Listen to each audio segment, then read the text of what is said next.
NDR Radio 103.9. Lo demás es silencio. Estamos en contacto ya con la titular de la Correpi, María del Carmen Verdú. María del Carmen, muchísimas gracias por atendernos. ¿Qué tal? ¿Cómo estás? Buen día. Buen día. Bueno, uno, la verdad, busca palabras, busca sinónimos para no caer en la sistematización de los mensajes y demás, pero hay que recaer indefectiblemente en ese lugar común que encierra sintéticamente lo que vivimos, que es terrorismo de Estado. Sí, en realidad yo no estoy tan de acuerdo con esa idea, porque si llamamos terrorismo de Estado a la represión con los mecanismos que tiene la gobernabilidad democrática,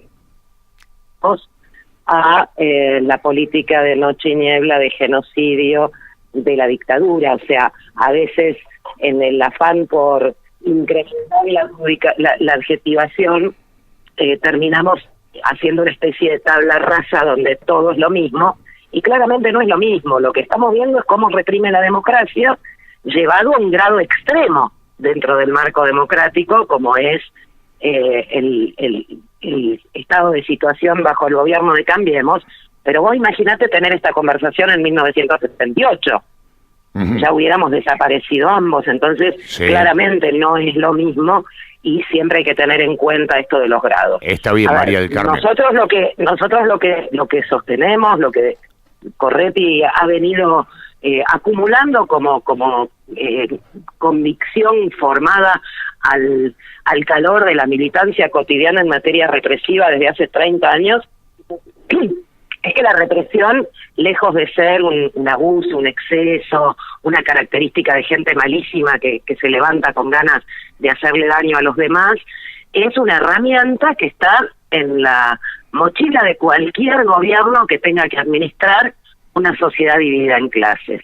Después se ve en la práctica, de acuerdo a cada etapa histórica y a las características de cada gobierno en particular, cómo se realiza, cómo se lleva adelante la administración de ese poder represivo que el Estado acapara, que nos enseñan en la escuela, además, que es algo que está bien, porque nos dicen que el Estado debe tener el monopolio de la fuerza, etcétera, etcétera, y en realidad, de la misma manera que el Estado existe para garantizar los derechos de los ricos y evitar que los pobres nos organicemos y querramos vivir de otra manera, ese aparato estatal no está allí para garantizar que todos seamos iguales ante la ley, sino para preservar justamente esos beneficios, esos privilegios de la clase dominante, y que a nadie se le ocurra dar vuelta a la tortilla. Eso se llama disciplinamiento, eso se llama control social.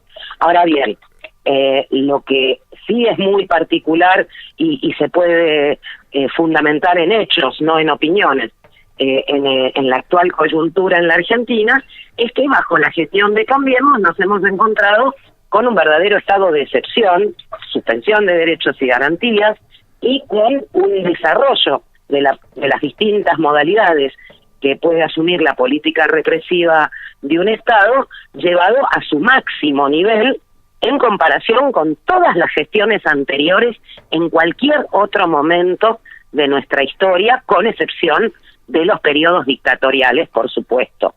Entonces, en ese marco es que decimos, este es el gobierno más represor que nos ha tocado vivir desde 1983 para acá, y eso lo fundamentamos además con los datos concretos y precisos, no solo de cada hecho represivo de los que tomamos conocimiento todos los días, trabajadores y trabajadoras represaliados, movilizaciones atacadas por la fuerza de seguridad, persecución judicial y a través del espionaje y la infiltración de organizaciones sociales, políticas, gremiales, estudiantiles, etcétera, sino a través de un dato bien concreto que son las muertes.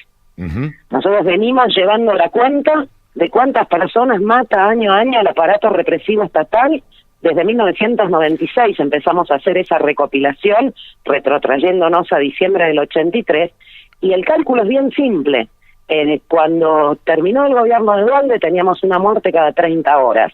Cuando terminó el gobierno de los Kirchner teníamos una muerte cada 28 horas y decíamos qué barbaridad cómo se incrementó. Y hoy tenemos una muerte cada 21 horas, apenas 3 años y medio después. Está bien. Entonces, no hace falta ser matemático para sacar el cálculo. Está bien, María del Carmen. Y a eso no lo podemos llamar terrorismo de Estado, precisamente. Porque es una metodología. Pero ¿cómo le decimos entonces a la forma de administrar la represión durante la dictadura? Ajá, bueno, mira, yo creo, Eso supongo... o sea, si inventás otro término superador, fantástico. No, por eso dije... Mientras tanto, o sea, una cosa es que recurra a prácticas que vos podés encontrar en situaciones de terrorismo de Estado, pero te insisto, en una situación de terrorismo de Estado, vos y yo no podemos tener esta conversación al aire. Está bien, yo coincido contigo, pero precisamente no encuentro una frase superadora, como decís, porque recaigo en el inicio, cuando te presenté. Uno busca sinónimos, busca palabras, y me parece que el destino es esa preocupación, ese esfuerzo en vano. Y recae en el lugar común de llamar terrorismo de Estado. El lenguaje es limitado, por eso hay que buscar categorías novedosas. Está bien. Por eso, por primera vez en 30 años, estamos hablando de un estado de excepción. Un estado de excepción en los términos en que los define, por ejemplo, el filósofo George Agamben, cuando se refiere a la forma en la que, sin perder el ropaje democrático, los gobiernos de la actualidad limitan y seccionan los derechos y garantías de las personas en aras de el argumento de la seguridad, cuando en realidad no se trata de la seguridad, porque eso nos hace mucho más inseguros a todos y todas. Chicos de 13 y 14 años no pueden salir a pasear por la costanera de la Laguna de Monte, como toda la vida se ha hecho, sin tener riesgo de que aparezcan los policías y los caguen a tiros. Claramente estamos en una situación de excepcionalidad, y si a eso le sumás un gobierno que a continuación lo que hace es, lejos de por lo menos intentar, como otros han hecho antes, esto de investigaremos hasta las últimas consecuencias, qué barbaridad de brutos que son, etcétera, etcétera, sino que lo que hace Patricia Bullrich es decirte en conferencia de prensa, junto al ministro de Justicia, que la versión de las fuerzas es versión de verdad, y que todos nosotros y nosotras mentimos con Rafael Nahuel, mentimos con Luciano Arruga, mentimos con Santiago Maldonado, mentimos con Monte, que el problema en Monte es que la población no le tiene confianza a la policía y entonces mantiene distancia. Ahí es donde claramente ves la diferencia con otras gestiones anteriores, que por ejemplo recurrían mucho más al uso de fuerzas de choque paraestatales, patotas, como en el caso de Mariano Ferreira, por poner el ejemplo más paradigmático, que a las fuerzas uniformadas. Está bien, cambia la metodología, María del Carmen, pero no, mira, la metodología en sí misma es la misma. Lo que hay es, por un lado, un cambio de grado en cuanto a la utilización y la profundización, porque, por ejemplo, en materia de detenciones arbitrarias, las normas que aplica el actual gobierno, las normas legislativas son las mismas que tenemos desde décadas, y de hecho nos podemos remontar al periodo inmediatamente postcolonial, los códigos rurales, las leyes de vagos y mal entretenidos, etcétera, la ley de residencia y demás. La gran diferencia es la explicitación por parte del gobierno, tanto nacional como de las provincias y de la ciudad, lo dijo Bullrich, insisto, en conferencia de prensa, esta es nuestra política de Estado y la vamos a defender. Tal cual, pero mira, yo creo cuando hablo de terrorismo de Estado que hay distintas maneras de desaparecer. La dictadura y la democracia cambian de ropaje. Vos lo citaste al filósofo y yo coincido. Creo que es una cuestión de indumentaria. Y cuando hablo de metodología digo que el horizonte o el proyecto es el mismo. Lo que se cambia son los métodos de, por ejemplo, desaparecer, que pueden ser económicos. El horizonte y el proyecto se llama capitalismo. Eso está claro. Exacto. Entonces, eso está claro.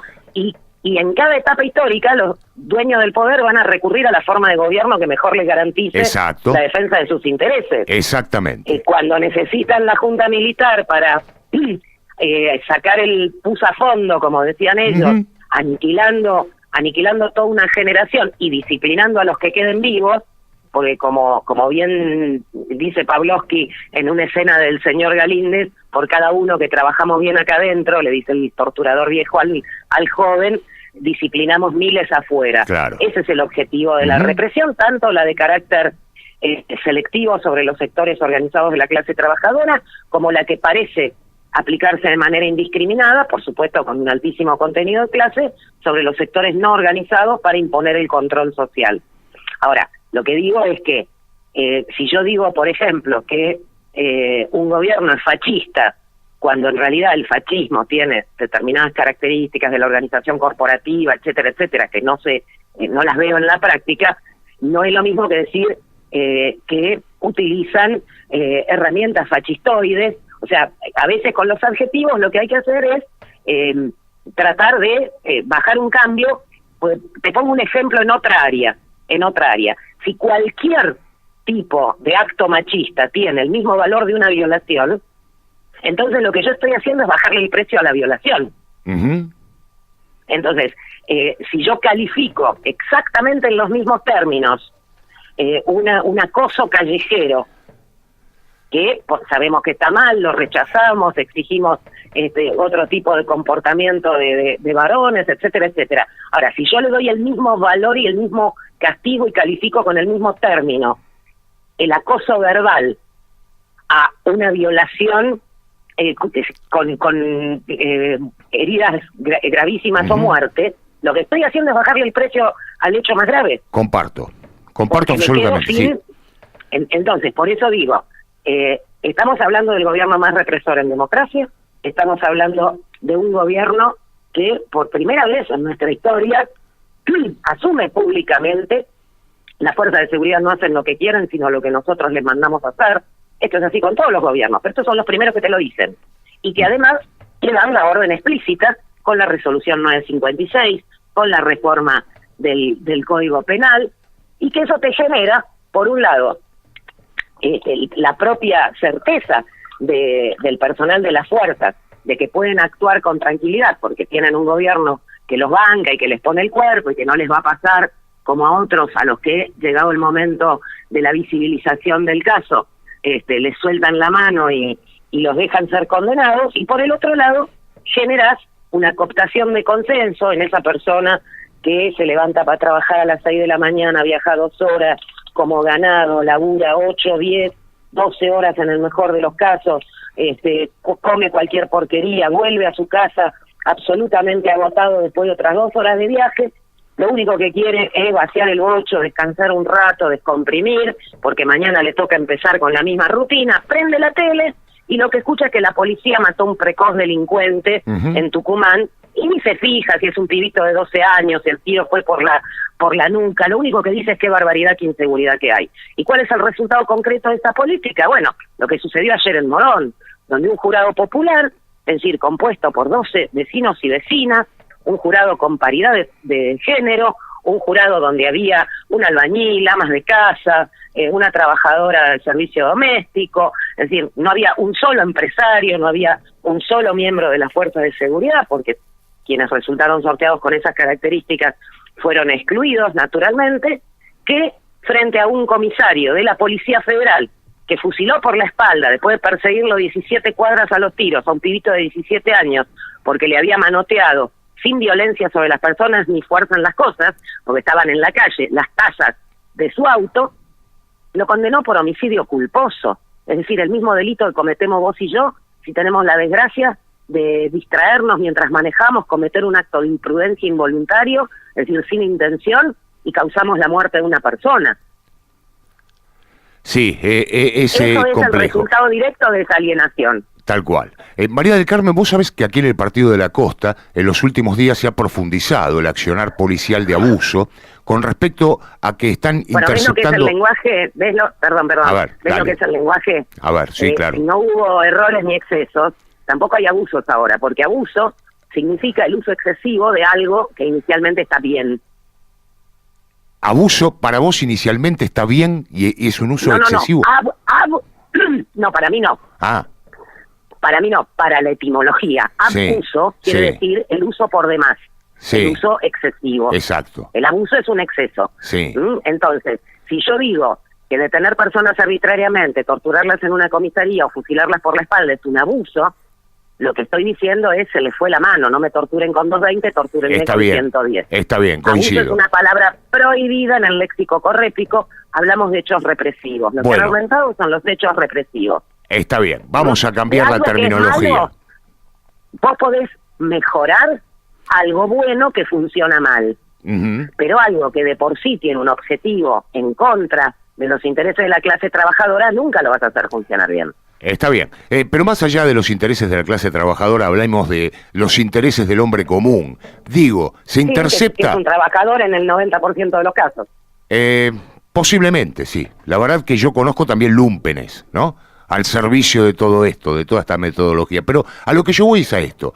Aquí se está interceptando sobre todo a los jóvenes, con profundización en los últimos días, para pedirles documento, para aseverarles que están portando estupefacientes o consumiendo drogas.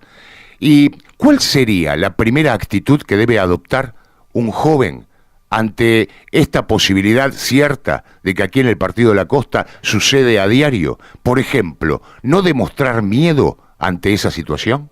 Mirá, justamente si partimos de la base que ese tipo de detenciones arbitrarias son la principal y más masiva herramienta de disciplinamiento, de control social, lo primero que es necesario hacer frente a la situación concreta es tratar de desubicar al policía que cree que está deteniendo un fierita, un pibito del barrio, un rapero, un punky, etcétera, y ponerlo en duda a partir de la actitud y del lenguaje utilizado para que el tipo diga a ver si este es el hijo de alguien que se viste raro.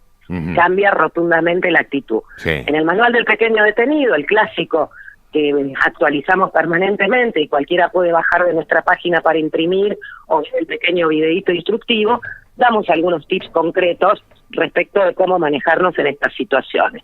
Mantener la calma, utilizar el lenguaje de manera correcta, oraciones completas, no meter interjecciones ni expresiones ni gestos que remitan directamente al bardeo, a lo que el policía está esperando de nosotros, que es justamente eso, que la bardeemos, ni tampoco demostrar temor, porque justamente las dos cosas que hacen que para el personal policial se confirme ese olfato del que tanto hablan, de que están ante alguien sospechoso, alguien peligroso, es o el bardeo o el susto evidente. Claro, que es lo que están buscando. En cambio, si vos mantenés la calma, mostrás tu documento, decís de dónde venís, a dónde vas, si te lo preguntan, con firmeza, con claridad, sabiendo además cómo funciona todo el mecanismo, por eso insisto, lean el manual del pequeño detenido, hay bastantes más chances de pilotear la cosa. Por supuesto, lo primero que hay que tener en cuenta es que si estamos solos o solas, ninguno de nosotros es Rambo, y la chapa y el fierro y la tonfa la tiene el otro. Entonces, las actitudes así de llanero solitario, mejor dejarlas en casa, porque ahí aumentamos potencialmente el riesgo de que terminemos peor.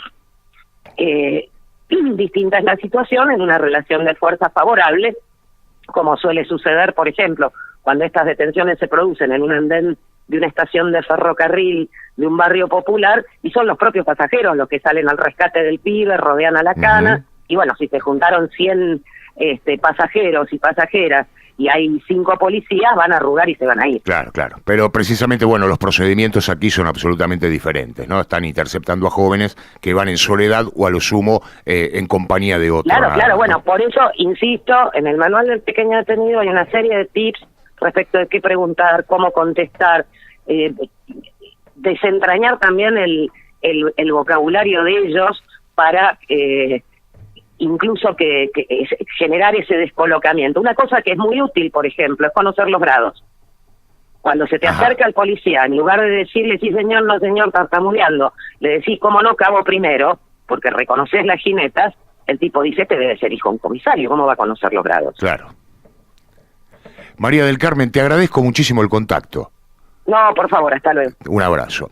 Bueno, más allá de concordar en muchísimas cosas, en otras no. Sigo sosteniendo que vivimos en un clima, en una pertenencia de terrorismo de Estado. Más allá de que, es verdad, en épocas de facto, nosotros, hablando de este tema en particular, teníamos una cierta posibilidad de desaparecer de manera efectiva. Pero la desaparición tiene también sus acepciones, porque en épocas democráticas, sobre todo, se profundizan, se dan, se desarrollan a través de una manipulación y una explotación económica, por ejemplo. Esa desaparición en vida. Cuando hablamos que la dictadura nos hacía desaparecer de manera más pragmática, la democracia, como contrapartida, nos hace desaparecer de manera estertórea, mucho más lenta.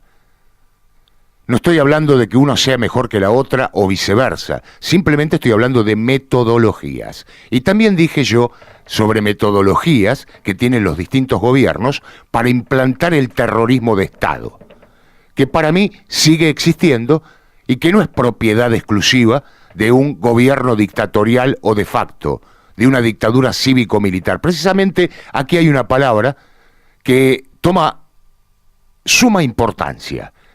La palabra cívico, y eso lo podemos trasladar a las etapas democráticas, porque además los componentes de esa civilidad en dictaduras son los mismos que los componentes en épocas democráticas. ¿Por qué no olvidar que esta democracia no la conseguimos nosotros? Fue impuesta por estos sectores que han participado en los distintos gobiernos a través de los años y de la historia. Si no son los mismos nombres, son los mismos idearios, las mismas conveniencias, los mismos intereses. Sobre la palabra abuso, quiero decir que el uso puede ser bueno o malo. No siempre redunda en algo que no debe suceder. Entonces, la palabra abuso es exacerbar ese uso.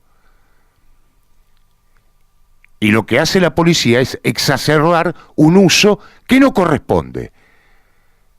En primera instancia no corresponde ese uso, interceptar a jóvenes. Ahora, dentro de ese acontecimiento, de esa situación, lo que hace es profundizar, convertir en abuso ese uso. Se extralimita. Y la palabra uso, reitero, tiene injerencia tanto en cuestiones correspondientes, cuestiones que podemos llamar como buenas y cuestiones que podemos llamar como malas, para estandarizar el lenguaje. Sigo insistiendo, el terrorismo de Estado se da tanto en dictaduras cívico-militares cuanto en etapas democráticas como las que vivimos y las que hemos vivido. El terrorismo de Estado es un planteamiento, un proyecto de sometimiento, de esclavitud, de hambre, de sujeción. El terrorismo de Estado siempre tiene sus brazos armados. ¿Cambia de modelo? Sí, cambia de modelo. Es indiscutible hacer la comparación entre este gobierno y el gobierno que pasó, por ejemplo. No son iguales. Ahora, sí tienen el mismo proyecto, sí tienen el mismo trazado, sí tienen el mismo objetivo. El capitalismo por sobre todas las cosas. La explotación del hombre por el hombre. ¿Con distintos métodos? Sí. Por eso hablé de metodología. Son distintas para mí las metodologías que se utilizan para imponer un plan. Un plan que es común a todos, en dictaduras o en democracias, pero que en verdad tiene sus vericuetos, tienen sus diferencias, que son más que de forma que de fondo. Pero ¿cómo no llamar terrorismo de Estado a esta situación? ¿Cómo no llamar terrorismo de Estado a las situaciones que hemos vivido en épocas democráticas? Hablemos de 1983 a esta fecha. ¿Cómo no llamar terrorismo de Estado a la feliz Pascua de Alfonsín?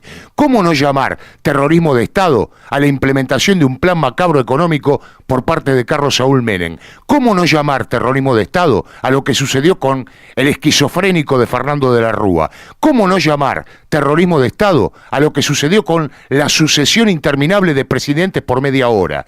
¿Cómo no llamar terrorismo de Estado a lo sucedido en el kirchnerismo con las mentiras, los embustes y los actos de corrupción, con el hambre, con la desocupación? ¿Cómo no llamar terrorismo de Estado a este gobierno que está diciendo a través de la ministra de Seguridad, Patricia Bullrich, que fue una construcción la desaparición de Santiago Maldonado como lo fue la de Luciano Arruga? Entonces, ¿podrá haber otra palabra? ¿Podrá haber otra terminología enriquecedora? Puede ser, yo lo descreo. Más cabal que terrorismo de Estado me parece imposible.